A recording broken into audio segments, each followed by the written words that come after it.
네, 기성 뉴스가 지나친 청년 뉴스를 되짚어보는 SBS 이슈 취재팀의 팟캐스트 불타는 청년입니다. 저는 이슈 취재팀 이경원 기자고요. 네, 저는 이슈 취재팀 진지한 기자 김민정입니다. 네, 네, 원종진 기자입니다. 정경윤 기자입니다. 네 반갑습니다. 오늘 정규 6회차 방송이고요. 자, 오늘 주제부터 좀 보시죠. 어제 또 그 정경심 교수가 구속이 됐고 네. 좀 조국 사태가 어쨌든 일단락이 되는 분위기인데 저희가 짚어볼 거는 어쨌든 조국 사태 이후에 진영 논리가 격화된 이 상황 속에서 청년이 갈 길은 어디인가라는 부분이에요. 그렇죠? 네, 농객 같으셨어요. 너무 딱딱한 주제예요. 네, 아니요. 너무 정치적이고 딱딱한 주제일 수 아니, 있어서. 주제는 딱딱한데 요즘 막 술자리 한동안 술자리 가면 계속 이 얘기만 했잖아요. 네, 그러니까요. 맞아요. 어, 어. 뭐 이제 사실은 초반에는 뭐 조국 뭐 이제 전 장관에 대한 이제 찬반 얘기 많았지만 여기 오는 사람들은 누구냐? 이 뭐 서초동 집회 오는 사람들 누구냐? 광화문 집회 누가 가냐? 이런 얘기 되게 많이 했던 것 같아요. 핫한 주제긴 해요. 그렇죠. 정말. 그래서 네. 사실 저번 주에 그 관련 보도를 저희가 좀 했었잖아요. 우리 팀에서. 네. 그래서 서초동 집회와 광화문 집회에 누가 참석했는지 서울시 생활인구 데이터를 통해서 분석을 해본 게 있었는데 뭐 광화문 집회 같은 경우에는 70% 넘게 60대 이상이었고 네, 거기는 네, 그렇죠. 서초동 집회 같은 경우에는 이제 40, 50대가 주류였고 네. 근데 유독 20대의 숫자가 매우 낮게 나왔다는 부분을 저희가 분석해서 보도를 했었어요. 그러니까 둘 다 낮았던.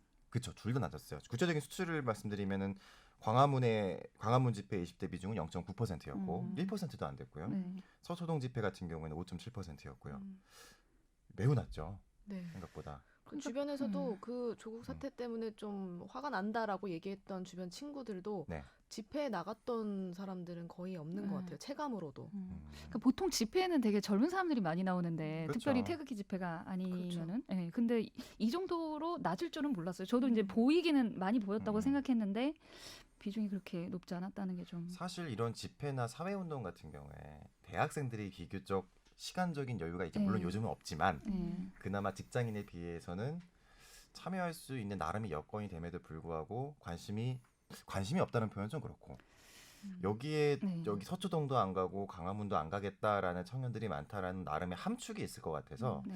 그 부분에 대해서 좀 집중적으로 살펴보는 시간 갖도록 하겠습니다. 그래서 원종진 기자가 이 부분에 대해서 여러분들 많이 만나고 왔잖아요.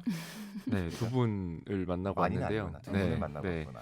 그러니까 이 청년들이 사실은 이 조국 사태가 처음에 불거질 때 네. 뭐 아예 관심이 없었던 건 아니었던 것 같아요. 대학생들 집회도 있었고 했었는데 그게 이제 입시 비리나 이런 거로 촉발됐을 때는 좀 사람들이 모이고 청년들이 목소리를 냈지만 그 이후에는 왜 이 청년들의 관심이 이어지지 않았을까를 이제 봤을 때 이게 청년들이 자신의 현재의 삶을 해결하는 삶의 문제들을 해결하는 것과 아주 직접적인 관련이 있다고 생각하지 않아서는 아닐까 이런 생각을 좀 해보게 됐고요.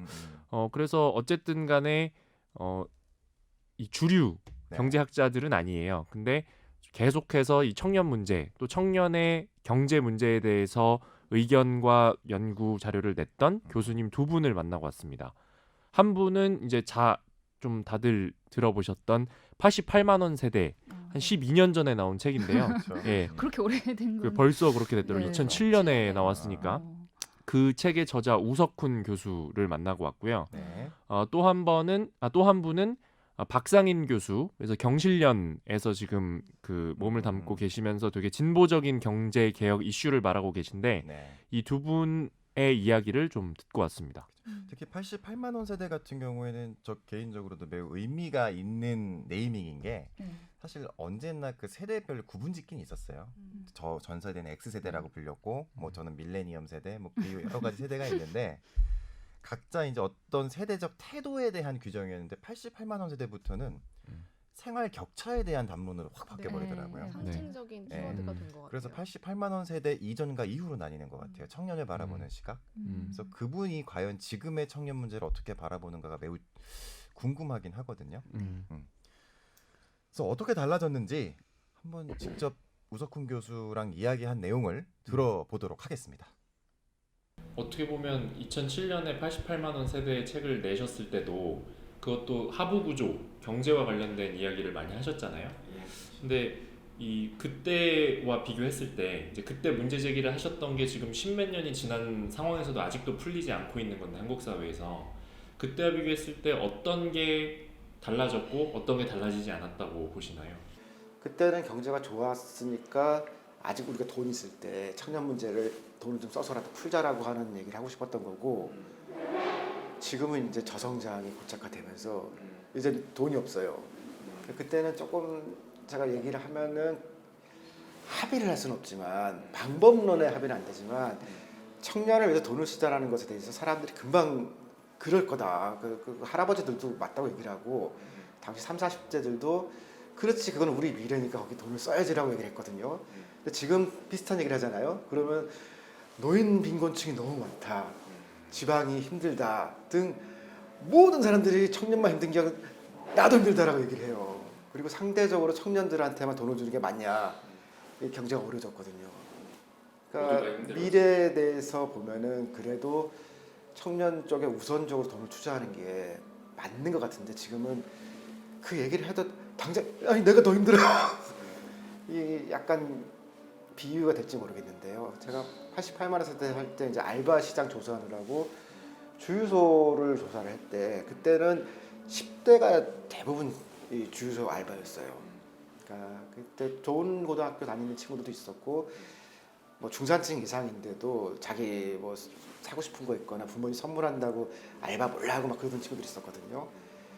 몇 년 전에 다시 한번 주유소를 보니까 지금은 다 할아버지로 바뀌었어요. 이게 더 싸겠죠. 그러니까 청년 입장으로 볼 때는 그때는 주유소 알바도 안 좋은 거라고 생각했는데 그나마 상대적으로 괜찮은 알바가 있었던 건데 거기에 이제 노인들하고 경쟁을 해야 되다 보니까 그럼 그때 그 주유소 알바에 있던 그 청년들은 10대들은 어디 갔겠냐라고 하면은 거기보다 더 열악한 일자리로 가 있겠죠. 그러니까 그만큼 안 좋아진 거죠. 그럼 그때 이제 문제라고 보셨던 청년 문제는 근본적으로 해소되지 않은 채 전반적인 경제 상황까지 더 나빠졌다고 이렇게 보시는. 그러니까 돈을 몰아서 주고 싶어도 이제는 돈이 없는 거예요. 그렇게. 그래서 그거랑 이제 그 비슷한 맥락으로 이 이제 뭐 블로그에도 글 쓰시고 하셨는데 이런 경제적 불평등 또 사회적 격차 이런 것들 청년 문제 해소하는 데 있어서 이게 계속 밀리고 있는 거를 보는 게 고통스럽다 이런 말씀도 하셨어요. 근데 네. 보면은 뭐 그런 게 이제 계속 불만과 이런 게 갈등이 쌓여 오다가 이제 촛불 집회로 이제 박근혜 정부가 물러난 이후에 문재인 정부 초기에는 나름 하부 구조에 해당하는 경제 정책을 하긴 했던 것 같아요. 뭐 소득 주도 성장, 뭐 최저임금 인상, 뭐 그다음에 뭐 비정규직, 뭐 정규직화 이런 것들을 꺼냈었는데 그런 게 좀 미진하다라고 보시는 건가요? 6개월 정도 그런 얘기를 했던 것 같아요. 근데 그 박근혜 정부도 한 6개월 정도는 경제 민주화 얘기를 하다가 이제 그거는 다 했다라고 이제 바꿨거든요.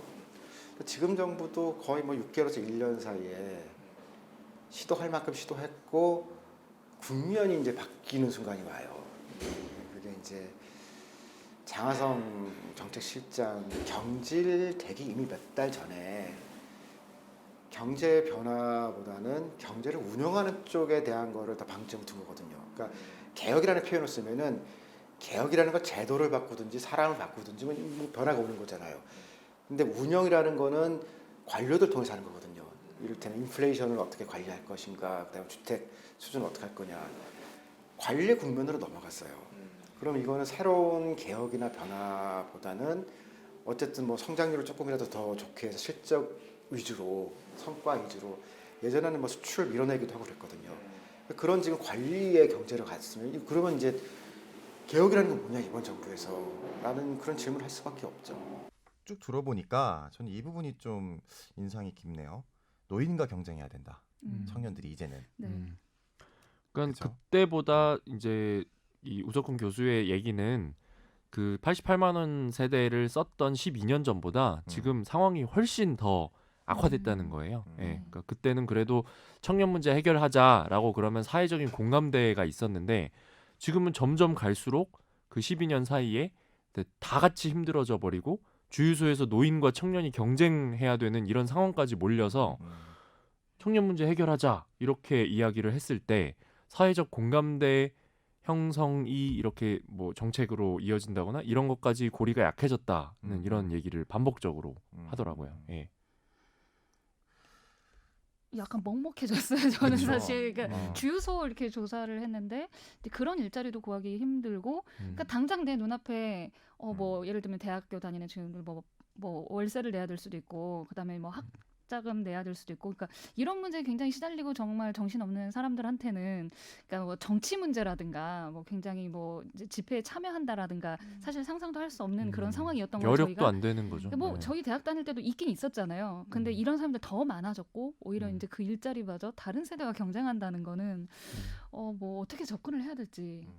그러니까 실질적으로 중요한 문제가 있는데 우리 사회가 진영 논리로 핫하게 붙은 되게 역설적인 상황이라서 이거 뭐 그래서 뭐 이게 중요하지 않다, 뭐 이게 실생활을 돌아봐야 된다, 막 이런 식으로 말하는 것까지는 아니지만 적어도 이 진영 논리로 핫하게 붙은 것에 대한 기회 비용이 무언가 생각해 보면 바로 이게 아닌가 싶기도 하네요. 그 얘기를 그래서 또 했어요. 그러니까 이 우석훈 교수도 네. 검찰 개혁 이게 중요하지 않다는 게 아니다. 네, 그렇죠. 이거 하지 중요해요. 말자는 검찰 개혁 게 중요하죠. 그런 얘기가 아닌데 이제 모든 사회의 모든 이슈와 이런 게 그 얘기만 하면 지금 정말 이 밑에서 주유소에서도 노인과 경쟁해야 되는 청년 시대의 문제는 누가 풀 것이냐 이 얘기가 너무 안 나오고 있다. 그거를 좀 우려하는 네, 그렇죠. 그런 뭐 검찰 개혁이든 뭐든 개혁은 다 중요하지만 적어도 우리가 잃고 있는 게 무엇인가, 너무 집중돼 있는 게 무엇인가에 대한 생각은 계속 하는 게 맞는 것 같아요. 그 우석훈 교수가 세대론에 대해서도 또 몇 마디 한 게 있다면서요. 예, 그래서 뭐 아까 선배 얘기하셨다시피 네. 세대론 예전부터 계속 있었고 요즘도 이 청년 문제 심해지면서 세대론이 또 나오고 있잖아요. 그쵸. 그래서 지금 언급되고 있는 세대론, 특히 386 책임론에 대해서는 어떻게 보는지 제가 한번 물어봤습니다. 네. 네, 들어보시죠.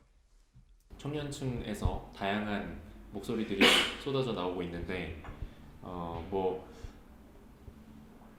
그런 이제 예를 들면 386 책임론 같은 것들도 이제 뭐 책 같은 것도 나오고 그다음에 일부 청년들의 목소리에서도 많이 나오고 있는 것 같아요. 지금 어쨌든 현재의 뭐 구조와 이 권력을 운용하는 중심 세력인 386들이 그 문제를 풀지 못하고 있다는 비판이 나오고 있는데 그거에 대해서는 어떻게 생각하시나요? 책임을 질 단계까지는 아직 아닌 것 같아요. 아직은? 네, 뭐 장관이 뭐 많이 나온 것도 아니고, 그다음에 이제 막 좀 상층부에 들어간 거거든요. 근데 이제 지금부터 못하는 것에 대해서 책임을 이제 져야 되는데, 너네가 이제 힘을 쓸 거니까 책임을 져라라는 거는 조금 안 맞긴 한데, 아직은? 예. 근데 이제 견제는 필요하다고 생각해요. 왜냐하면 그 지금 60대 그러니까 유신 세대라고 이제 불렸던 그 박정희 향수가 있는 사람들은 바로 그 밑에 이제 지금 386들이 있었거든요. 치열하게 싸웠어요. 그게 모든 조직에서 이를테면 이제 386도 과장 시절에 부장은 이렇게 하자고 그러면 과장이 그건 아니다라고 치고, 얘는 왜 이렇게 말을 안 들어? 아, 이건 정책 신념이라 그러고 뭐 밤에 술을 먹고 놀지언정 또 돌아가면 또 싸우고 그랬거든요. 그러니까 견제를 받은 건데 지금 50대들은 사실 견제할 세력이 별로 없어요. 이제 그 위에 있던 사람들은 나이 먹어서 현업에서 많이 은퇴했고, 지금 이제 40대들은 386만큼 그렇게 공고하게 뭉치거나 그러지는 못했거든요. 결과적으로 보면은. 그럼 누가 견제할 것이냐라고 할 때 견제 능력이 약하니까 청년들이 너는 이럴 거지라고, 물론 억울할 텐데 그 중에 가난한 사람도 있고 아무것도 못한 사람도 있는데 그래도 견제하는 것이 저는 맞다고 생각해요. 근데 그 한번 88만 세대 절판 하셨잖아요. 그때 이제 뭐 제가 교수님께 직접 듣지는 못했지만 한간에서는 그런 소위 짱돌을 들고 나오지 않는 그런 세대에 대한 약간 실망이 자리하고 있었다라는. 제일 컸던 거예요. 그때 이제 FTA, 한미 FTA가 체결이 됐는데 그 88만 원 세대라는 책이 원래 FTA 논의를 하면서 보니까 20대가 FTA에 대한 찬성률이 너무 높더라고요. 그래서 이게 직접적인 동기가 됐는데 그리고 몇 년이 지났는데 다시 이제 그 한미 FTA 비준할 때 보니까 다시 20대 비율이 또 높더라고요. 그래서 아 이게 진짜 이런 식으로는 이거는 지금 해결책이 없구나라고 생각을 했었죠. 근데 일단 어쨌든 간에 그 현재 상황에 대한 그 어떤 견제와 또 어떤 새로운 의제를 제기하고 이런 부분에서는 청년들의 어떤 역할이 좀 필요하다라고 보시죠. 그거는 언제나 필요하죠. 그거는 어느 사회에서나 그 일종의 우리가 증권용어로 하면 포트폴리오 같은 거 아니에요. 그렇죠. 포트폴리오의 방향이 다른 거, 그 주식이 올라가면은 떨어질 것도 각자 섞거든요. 그 AI가 포트폴리오를 아무 마음의 꺼리낌 없이 잘한다는 거 아니에요. 그래서 더 안정적이라고 하는 거는 그 다양성을 갖는 시스템이거든요. 그러니까 그건 언제나 20대와 30대 목소리, 심지어는 10대 목소리도 필요한 거예요. 옳고 그름의 문제가 아니거든요. 사회를 운영하면은 특히 경제 규모가 커질수록 더 다층적이 되기 때문에 어떻게든지 사회 여러 구성원들이 대표할 수 있고 그 목소리가 섞여야 되거든요. 그리고 지금 같은 경우는 문제가 청년 쪽에 심각하게 있다는 걸 다 인지하잖아요. 그러면 거기에 대한 대책이 필요하다는 데까지는 다 동의할 수 있거든요. 그럼 그 사람들의 목소리가 담길 수 있는 그릇이 필요한 거죠. 네, 결국 세대론 이야기가 나왔는데 정경영 기자 어떻게 들었어요? 그 뭐 저도 이 20대의 목소리가 담길 그릇이 없다. 이제 이 얘기가 되게 와닿았다는 게 이제 굉장히 좀 와닿기도 하고 저도 이제 공감을 했던 부분인데 이분이 그 조국 사태 초반에 그러니까 검증하던 시기에 그 딸의 그 대학 입시의 공정성을 두고 그 대학가에서 집회가 막 한참 이제 한 해 만에 하는 시점에서 또 그 반대하는 목소리도 이제 한참 나왔을 때 네.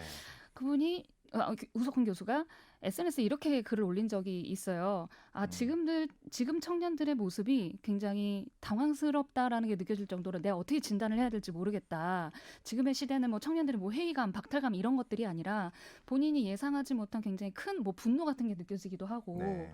그런 얘기를 한 것 같아요. 근데 그런 게 표출이 안 되니까 할 곳이 없으니까 대학가에서도 이제 엉성하게나마 집회를 했던 거고 또 거기에 반대하는 목소리도 같이 터져 나온 거고 그래서 그런 현상들을 보면서 예전에 정말 그때와는 다른 그런 것들이 좀 명확하게 보여지지 않았나라는 거를 좀 표현을 하신 것 같아요. 근데 또 보면은 또 결국 또 386, 586 얘기가 안 나올 수가 없네요. 또 좀 어때요, 원 기자? 너무 과하게 우리가 386, 586을 소비하는 건 아닌가라는 생각이 들기도 하던데.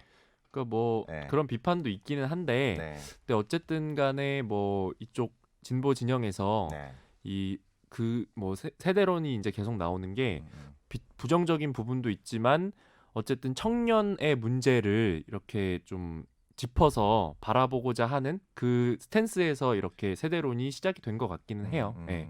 그래서 그런 정도 차원에서 일단은 이해를 하면 될 것 같고, 그래서 뭐 우석훈 교수도 했던 이야기는 이게 다 뭐 586들 책임이다. 뭐 그 사람들이 뭐 저기 물러나고 책임져야 된다 이런 얘기가 아니라 어쨌든 이 세대 간의 균열에서 발생하고 있는 분노를 좀 봐야 된다. 그 얘기에 방점을 두고 있는 것 같아요. 네. 저는 대학 때 그 학생회 선거 장면이 좀 오버랩이 되더라고요. 네. 그때 보면은 이제 저희 때 혹은 저희 한 1, 2년 전부터 소위 말하는 비권이 학생회의 그렇죠. 주류였거든요. 한참 그때였죠. 예, 뭐 기숙사 처우 개선, 그렇죠. 뭐, 비운동권, 예, 그죠? 비운동권이죠. 기숙사 처우 개선, 뭐 등록금 뭐 인하 이런 얘기를 하는 사람들이 이제 학생들의 지지를 받았는데 한쪽에서는 정권에도 좀 저항도 해야 되고 뭐 좀 문제 의식이 너무 정치 참여가 정치 참여가 중요한 거 아니냐라고 이렇게 얘기하는 사람들도 있었는데 그거에 대한 거의 대다수의 학생들의 반응은 우리 먹고 살기도 힘들다. 학교 다니기도 힘들다. 학교 다니기도 힘들다. 지금 당장 내가 직장 구하는 거, 내 기숙사 뭐 처우 개선하는 거, 등록금 내리는 게 제일 중요한 거 아니냐.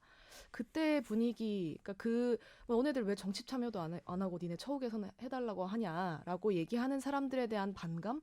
이 사실 그때부터 저는 좀 학생 가에 감지가 됐었던 것 같거든요. 우리가 이 방송을 20대가 아니라 30, 40대 분들이 주로 많이 들어야 될 것 같아요.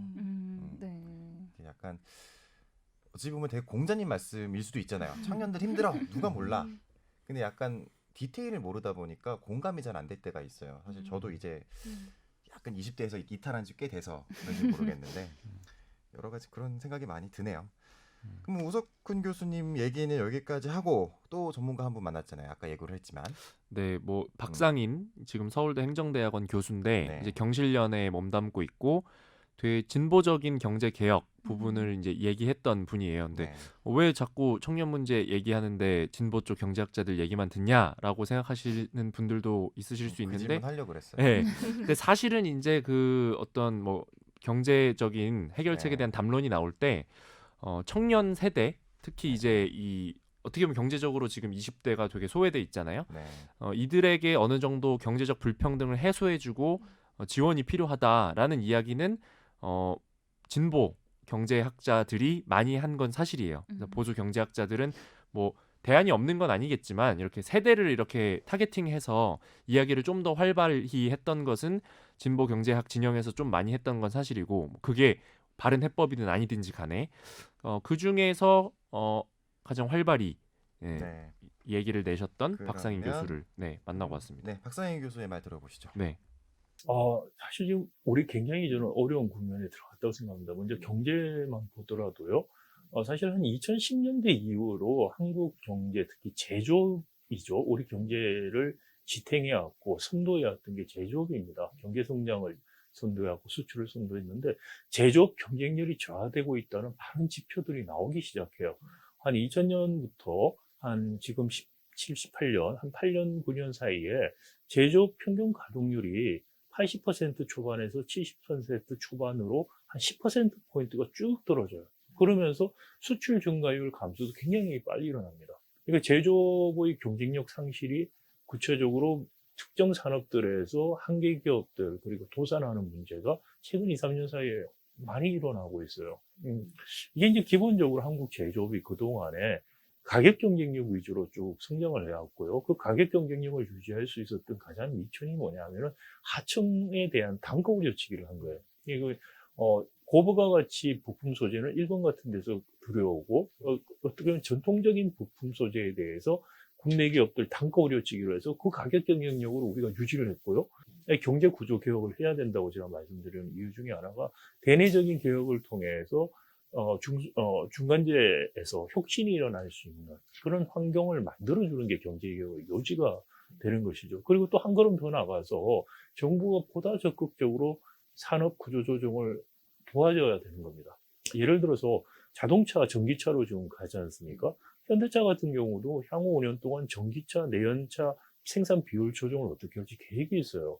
근데 이 계획에 따르면은 한 5년 안에 현대차의 근로자, 노동자 한 40%가 일자리를 잃게 돼 있어요.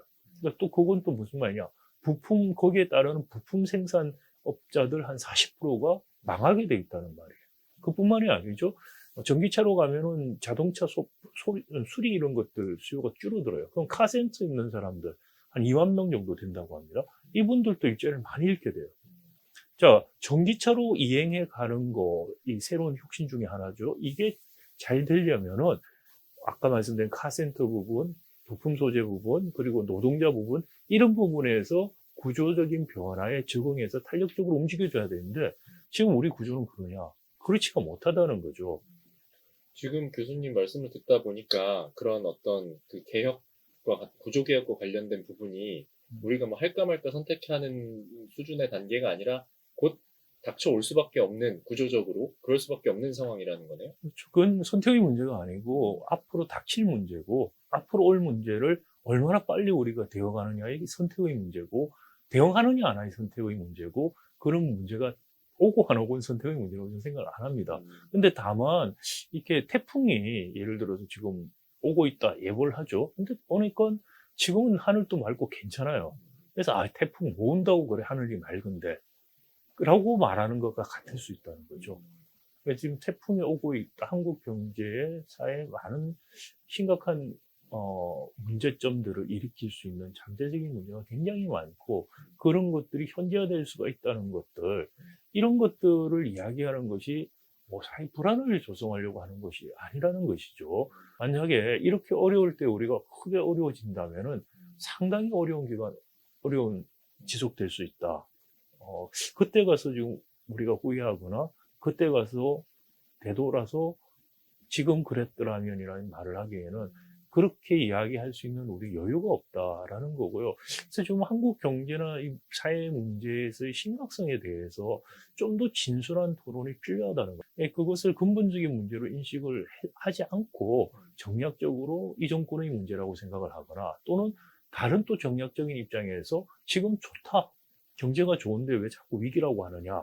그거 둘 다 문제라는 거죠. 우리 현실에 대해서 정확하게 못 보고 있고 냉정하게 못 보고 있다라는 것이고 그렇게 생각을 한다면은 특히 책임 있는 정치인이라면은 정말 무엇이 우선순위인가 판단하고 결단을 내려야 된다 생각합니다. 결국 박상인 교수의 얘기는 지금이 골든타임이다. 이렇게 해석이 될 수 있을 것 같은데. 네, 어때요? 지금 이제 지금의 이 이제 현 정권 얘기를 많이 했는데요. 네. 남은 임기 내에 뭔가 하지 않으면 정말 남미처럼 될 수 있다 이런 얘기도 했어요. 그러니까 우리가 항상 일본의 잃어버린 10년 얘기하면서 막 걱정을 하는데 그거 배부른 소리일 수 있다. 우리는 지금의 이 청년 세대의 불평등과 이런 걸 해결하지 않으면 워낙 고령화가 심하고 인구 구조도 굉장히 뒤틀려 있기 때문에 남미처럼 퇴보할 수도 있다. 뭐 이런 얘기를 했고 이렇게 지금 시급성에 대해서는 우석훈 교수도 같은 얘기를 했습니다. 예. 들어보시죠. 네. 그리고 저 같은 경우는 이제 20대들을 어떻게든지 계속 관찰하고 있는 상태인데 지금 초기에 보니까 화가 났는데 화가 많이 났더라고요. 근데 그러니까 2007년도 이후에 한국 청년들이 이렇게 분노하는 거 처음 봤어요. 그리고 그 말이 틀린 말도 아니거든요. 그러면은 이런 일이 벌어지도록 선택한 사람들이 잘못한 거지. 너네가 그걸 왜 못 참냐. 아니 안 참아지는 걸 어떡해요. 그래서 저는 누구라도 이런 얘기는 좀 해야 될 것 같다는 생각이 들었어요. 이렇게 분노하는 걸 처음 봤다. 네, 그 SNS에서 그쵸. 썼듯이. 네. 그러니까 어찌 보면은 아까 골든타임이라고 이야기를 했지만 사실상 마지막 기회? 이게 더 맞는 것 같아요. 지금 이걸 풀지 못하면 앞으로 더 기회가 없을 것 같다라는 지금의 경제 상황이나 앞을 내다봤을 때. 근데 이게 문제는 뭐냐면 이제 우리도 늘 기사 쓸 때마다 그래서 어떻게 해야 돼? 어떻게 할 건데? 대안이 뭐야? 네. 그러면은 뭐라고 답해야 돼요?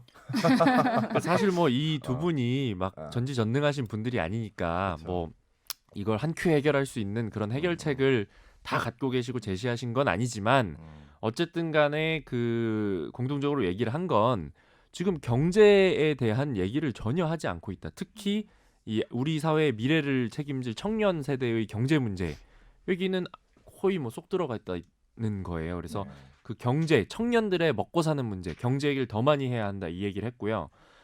원래는 지금부터 이 시기가 이제 문재인 정부 절반을 넘어가는 이제 딱 반이 끝나는 지점이거든요. 그럼 그 지점에서 뭔가 이제 새로운 뭐 전환점을 찾아서 다시 끌고 나갈 그런 동력이 필요한 순간이기도 하고 또 한편에는 내년도에 있을 총선에 관한 논의를 한참 하는 때거든요. 그러니까 우리나라 이제 역대 선거 중에서 공약이 가장 두드러지게 나왔고 논쟁이 격했던 게 지방선거에서 했던 무상급식 논쟁이었거든요. 그때는 온 사회가 거기 붙어서 과연 부잣집 애들한테도 밥을 주는 게 맞는 거냐. 아니 주고 더 받으면 되잖아 세금을. 실제로 그때는 이 공약이 선거 결과를 좌지우지했어요. 그러니까 공약이 나오면은 공약으로 선거가 가는 거고요. 공약이 안 나오면은 그 다음부터 기분으로 가는 거예요. 기분으로 이제 간다고 할 때 흔히 쓰는 말이 인물 중심이라고 하거든요. 뭔지 모르니까 뭐 똑똑한 사람이든 잘생긴 사람이든 내가 친한 사람이든 찍겠다. 근데 정당 정치에서는 그 인물 중심이 좋은 건 아니거든요. 그러니까 어떤 공당이 좋은 정책을 일본 공약이다 이게 우리 걸고 그런 걸 통해서 사람들이 이 약속을 선택하는 거거든요. 근데 사실은 지금 총선으로 가면서 정책 논의를 한참 할 시점이에요 지금. 그러니까 예를 들면은 뭐 일본은 격렬하게 반대하고 일본은 꼭 필요하다고 할 뭐 기본소득에 관한 논의를 하든지 아니 임대주택에 관해서 어떤 식으로 할 거냐 지금 청사전을 내놔 봐라. 그런 우리가 생각하는 많은 문제들이 있는데 지금은 이런 얘기들에서 재미가 없거든요. 그러네요. 그런 얘기가 전혀 그리고 그걸 해결하기 위해서는 어쨌든 간에 아까 뭐 선배 세대론 얘기도 했지만 네. 세대 간에 싸움박질해서 이거를 해결을 할 수는 없잖아요. 막 586과 20대가 전쟁을 벌여서 이거를 내전으로 해결할 수는 없잖아요. 그래서 어쨌든 그 세대 간에 대화를 하고 얼만큼 나누고 주고 받고 할 거면 사회적 신뢰를 어쨌든 간에 공자를 맹자를 수 있지만 쌓아가는 방향으로 얘기를 시작해야 된다. 그런 얘기를 공통적으로. 네. 지금 신뢰가 참 많이 무너졌어요. 그렇죠. 사실 요번에 이른바 이제 조국 사태라 불렸던 이번 일의 그 진영들이 나뉘었던 걸 보면 신뢰가 많이 깨졌다라는 거하고 사실 우리 개인적으로도 좀 카톡방에 손절하고 막 이런 경우 그렇죠. 많지 않았어요. 뭐 페북 끊고 뭐 사실 신뢰 자본이 깨졌다기보다는 어, 신뢰가 굉장히 취약했다라는 게 확인된 것 취약한 같아요. 게 음. 확인됐다. 네. 그럴 수 있겠네요. 네, 공정성 논란이 화두가 어. 된 것도 그렇고. 근데 보면 주변에서도 막 카톡방에 싸우고 사실 우리 얘기가 우리 핵심이 이거잖아. 청년들에게 직접 피부에 와닿지 않는 일인데 네. 이 문제에 관심 가지고 있는 계속 사람들은 그 계속 얘기만 이걸로 싸우고 그렇죠. 뭐 카톡방 폭파되고 막 네. 별일이 다 있더만요. 네. 그러니까 이게 저도 음. 그래서 이 아까 김민정 기자 말에 동의하는 게 원래 우리가 이렇게 얕은 관계였구나라는 게 그런가? 오히려 재확인이 된 것 같아요. 그래야 된다라는 당위에 대해서 그러니까 청년층들은 많이 공감을 하지 못하고 있는 것 같아요. 말씀하신 대로 88만 세대로 대변되는 어떤 취업하기도 힘든 그 시기를 거쳤기 때문에 그러니까 그럼, 어찌됐건에 이 지금 이 문제 청년들의 먹고 사는 문제 해결하려면 이 정말 자기 몫을 주고 받는 뭐 연금을 얼마를 줄이고 청년들한테 돈을 얼마를 주고 이런 논의를 해야 되는데 그러려면 신뢰가 진짜 중요하잖아요. 내 네. 거를 그럼요. 내 돈 주고 내 주머니 나가는 그렇죠. 문제인데 그게 없다. 그거를 공통적으로 다. 예. 맞아요. 연금이나 사회보험 같은 네. 경우는 신뢰가 중요한 것 같아요. 그러니까 사실 이제 저출산 고령화 되고 있으면 수혜자는 많아지는데 부담할 사람들은 적어지고 그럼 20, 30대들은 죽어라 돈 벌고 복지를 더 늘릴 수가 없을 거 아니에요. 그렇죠. 그럼 서로 힘들어지는 거고 그러니까 이게 이런 중요한데. 근본적인 논의가 필요한데 보면 청년들을 위하는 것 같아 보이는 예산들은 있어요. 뭐 청년 창업몰 지원 해가지고 2016년부터 시작했던 예산 사업이 있었는데 중소중기부에서 지원한 사업인데 전통시장 지자체에서 전통시장에 청년 점포들을 이렇게 마련을 해주면 네. 지자체 국비를 지원하는 거예요. 네, 그걸 맞아요. 가지고 이제 창업 비용을 지원을 하는데 지금 2016년 17년에 그렇게 지원을 받아서 점포를 열었던 청년 그 창업가들 절반 이상이 지금 폐업을 했고 남아 있는 사람들도 70% 이상이 다 요식업. 거의 김민정 기자가 요즘 예산 좀 보고 있죠. 본지 얼마 안 됐습니다. 근데 그걸 보면서 그러니까 청년이라고 포장하기 참 좋은 예산 사업인데 들여다보면 이 청년들의 어떤 내실을 키워주거나 정말 먹고 사는 문제를 근본적으로 해결해 줄 만한 사업들은 아닌 거예요. 우리 나중에 청년 예산 한번 팟캐스트 한번 더 할까? 너무 네, 재미없으려나? 그것도 한번 뭐 아니, 저는 취재해서 되게 할 얘기 꽤 여러 개예요. 근데 제가 봤던 것 네. 중에는 이런 것들이 있는데 7, 80%가 다 요식업 전통시장에. 네, 예. 그런 거 같네. 그래서 음. 이런 부분들이 좀 그냥 보여주기가 아니라 아까 원 기자 얘기한 대로 연금에 대한 논의라든가 좀 뭘 줄 수 있느냐, 뭘 꺼낼 수 있느냐에 대한 좀 사회적 논의가 필요한 거 아닌가라는 생각이 들더라고요. 좀 복지가 발달한 나라들 있잖아요. 몇몇 꼽히는 나라들을 보면은 사회적 신뢰가 매우 잘 형성이 되었기 때문에 그쵸. 복지가 성취됐던 것 같아요. 맞아요. 그게 신뢰가 무너져 버리면 복지가 불가능한 거죠. 그죠? 그래서 우리 신뢰에 대한 얘기를 좀 더 들어볼 수 있을까요? 네, 그 부분도 질문을 해서 네, 한번 들어보시도록 하겠습니다. 네. 또 신뢰가 너무 무너지게 되면은 어떤 정파가 정권을 잡든지 간에 정책을 제대로 집행하기 어렵고요. 더더구나 사회적인 변화가 많이 수반되는 좀 더 근본적인 개혁들을 하려고 할 때 힘듭니다. 그렇기 때문에 지금 문재인 정부 초기 출범했을 때 지지율이 얼마나 높았어요. 그때 국민들이 뭘 기대했었는가? 그때 왜 감동했었는가? 초심으로 돌아가서 생각해 볼 필요가 있다라는 생각이고요. 그게 비정상적인 국가 정상적으로 만들자라는 거였잖아요. 그러니까 지금 우리 사회 비정상적인 부분들이 얼마나 지금 더 심각하게 드러났습니까? 이걸 초심으로 돌아가서 다시 정말 국민들이 자랑스러워할 수 있는 나라를 만들기 위해서 네 편 내 편이 아니고요. 하나의 공통된 가치로 우리가 뭉칠 수 있는 그런 수습 방안, 그런 비전 제시가 지금 필요할 테다라는 생각이 듭니다. 비슷한 맥락의 마지막 질문인데, 다시 이제 초심 말씀하신 2016년으로 돌아가 보면, 광장에서 막 촛불이 터졌을 때, 정의로운 경제, 그 다음에 또 여러 가지 노동과 관련된 여러 가지 이슈들, 이런 다양한 뭐 계급적인 이슈랄까? 이런 것들이 많이 터져 나왔고, 그 지지를 받으면서 이제 정부가 탄생하고 했는데, 지금 거의 뭐 한 달 넘게 모든 이슈가 지금 조 장관과 관련된 곳으로 빨려 들어가고 있는 건데, 이 부분 바람직하지 않다고 보시는 거죠? 그렇죠. 사실은 검찰개혁 중요성을 아무리 생각하더라도 지금 한 2달간 이른바 조 장관 사태가 중국의 블랙홀이 되고 있다는 건 국가를 위해서 전혀 바람직하지 않다라는 생각이고요. 아직까지 2년 반이 남았어요. 많은 시간입니다. 그래서 초심으로 돌아가는 자세, 그런 정책 전환을 통해서 다시 한번 국민 통합과 또 우리 근본적인 문제점들, 제기됐던 많은 문제점들에 대해서 성찰할 필요가 있다. 그래서 그런 초심으로 돌아가서 다시 한번 시작했던 개혁 이슈, 검찰개혁 포함해서요, 정치 검찰개혁을 포함해서 경제개혁, 더 근본적인 사실 그것이 경제개혁이라고 저는 생각합니다. 그리고 노동개혁 문제, 이런 것들. 그래서 우리가 혁신에 의해서 정당한 대가를 사람들이 누릴 수 있고, 그리고 모든 사람들이 최소한 열심히 일을 할 때 낙오되지 않고 인간다운 삶을 살 수 있고, 그렇죠? 그리고 가난의 대물림이 아니고 기회가 있는 나라를 만들어야죠. 소위 보수 진영의 이런 경제하시는 분들 중에 그런 얘기 하잖아요. 방금 교수님 말씀은 기업들이 너무 쉽게만 돈 벌려고 하고 혁신 안 하고 계속 그런 식으로 하는 거에 제동을 걸고 혁신을 유도해야 된다는 말씀이신데, 저쪽 보수적인 시각 가지신 그쪽에서는 너무 기업을 못 살리고 옥죄고 그러니까 애니멀 스피릿이 죽는다. 기업화가 어려워져서 그래서 혁신이 안 되니까 빨리 규제 풀어라.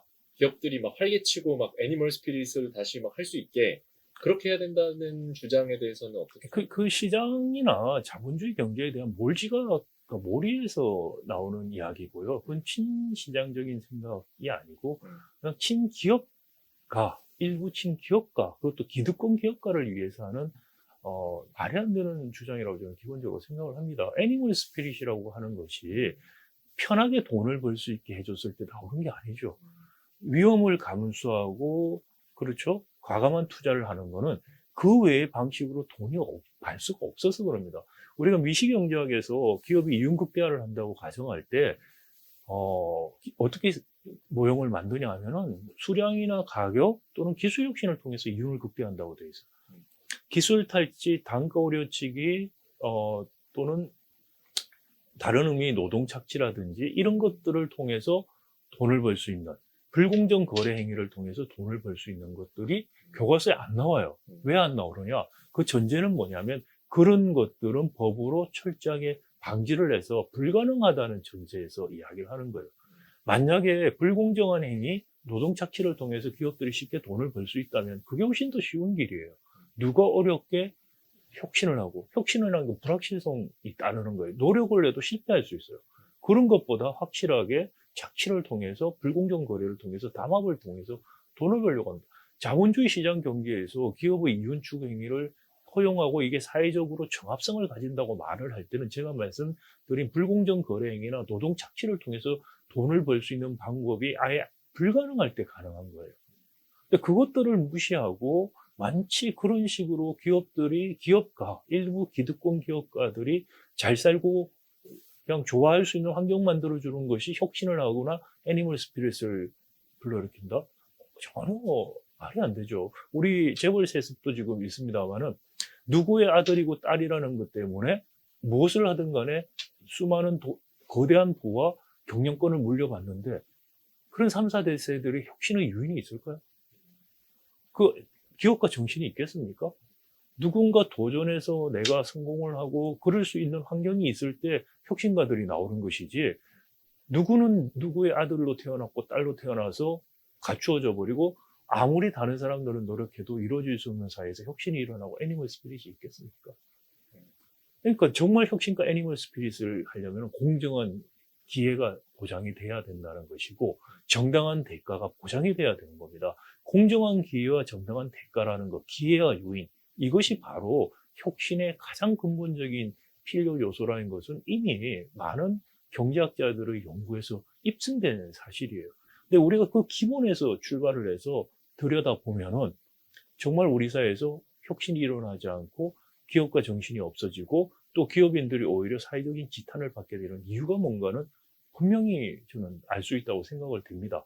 근데 그런 근본적인 내용을 이야기하지 않고 마치 시장은 하늘에서 떨어진 것처럼 이야기하면서 자유방임적으로 해두면은 규제도 하지 않고 다투면은 다 잘 될 것이라고 말씀하시는 분들은 제가 보기엔 경제학을 제대로 못 배우시는 분이에요. 지금 특히 미국도 지금 보면은 시장이라는 것들을 뭐 큰 정부, 작은 정부로 과거에 논의했던 것 자체가 얼마나 잘못되었던가에 대한 반성. 시장은 기본적으로 게임의 룰을 의해서 만들어지는 것이고 이 게임의 룰의 핵심이 재산권 보호를 어떻게 하느냐, 재산권을 어떻게 정의하느냐라는 부분인데 그런 부분이 기술 변화에서 지금 못 따라가면서 수많은 문제점이 나온다는 이야기를 리버럴한 쪽 보수적인 학자들이 다 하기 시작했어요.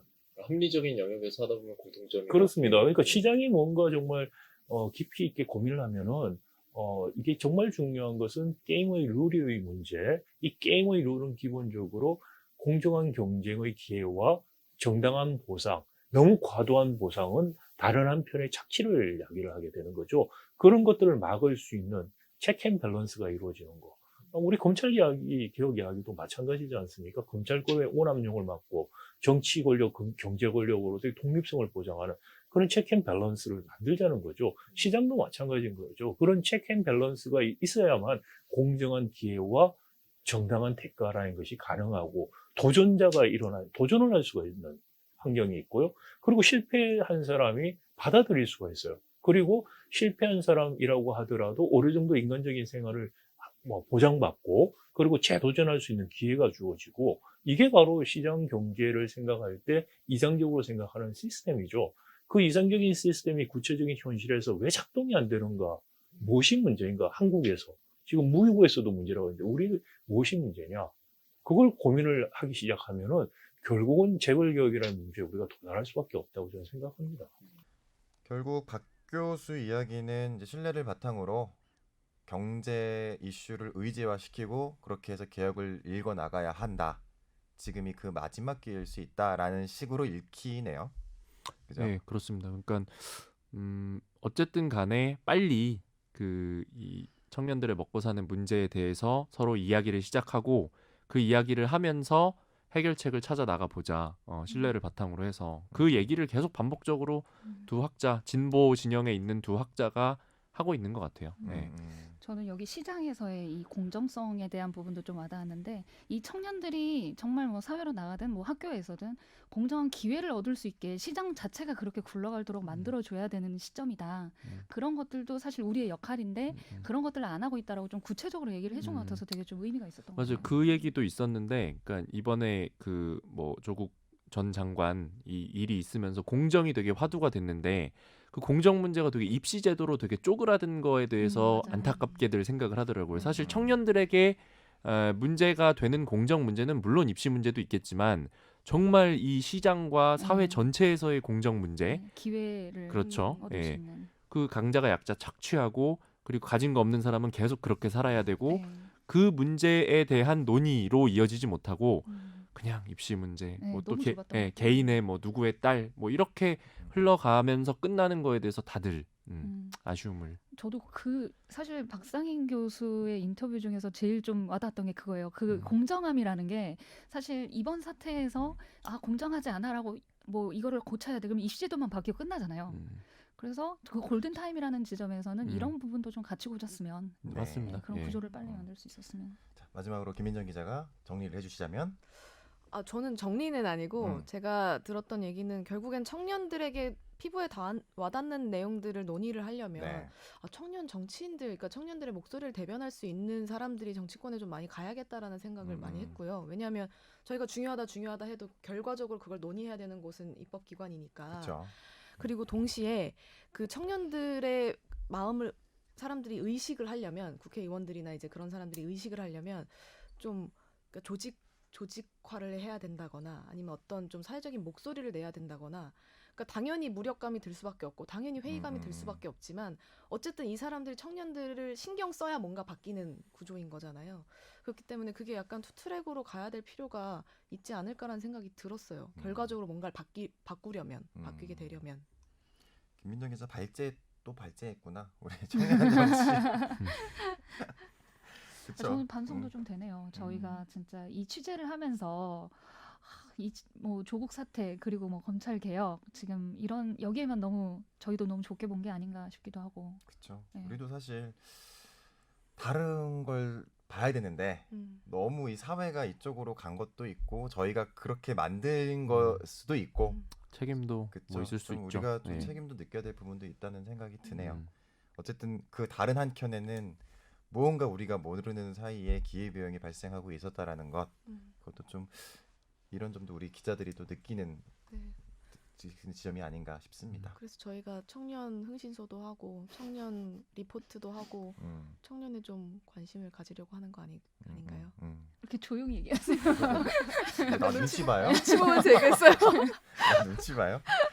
네, 오늘 얘기 잘 들었습니다. 오늘은 이제 조국 사태 이후에 서초동과 광화문의 망원경으로 본 청년 뭐 이런 식으로 정리를 하면 될 것 같아요. 그래서 박상인 교수와 우석훈 교수가 또 나름의 세대론적인 진단도 들어봤고 조금은 재미없을 수도 있을 것 같은데 그래도 저는 오늘 많이 배웠던 것 같아요. 네. 그죠? 자, 기성뉴스가 지나친 청년 뉴스로 되짚어보는 팟캐스트 불타는 청년 오늘은 여기까지 하겠습니다. 들어주셔서 감사합니다. 감사합니다. 감사합니다. 감사합니다.